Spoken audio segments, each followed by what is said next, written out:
Hey everyone, it's Meredith, Expanded Food and Nutrition Education Program Educator here in Guilford County. Today I'm going to talk about blueberries. In North Carolina, blueberries are typically available and in season between May and July. Blue and purple fruits and vegetables are rich in antioxidants, which help protect our cells from damage. Blueberries have also been shown to improve memory function and contribute to healthy aging.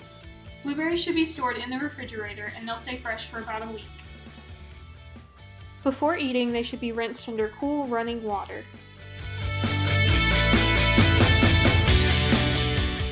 Blueberries freeze really well, and this is a great way to ensure they won't go bad before you can eat them all.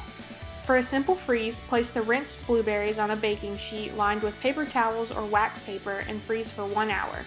After they are frozen, place in an airtight container or Ziploc bag and freeze for up to 9 months. For my recipe today, I'm going to expand on this simple freeze.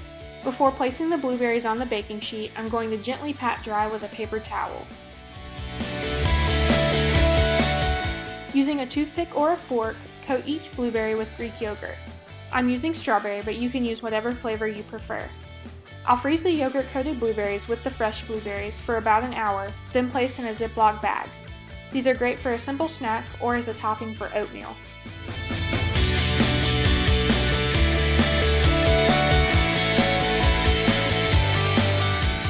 Let me know how you like to enjoy blueberries. I'll include my recipe and a blueberry muffin recipe down below. If you'd like to learn more about FNEP, please contact your local extension center. Until next time.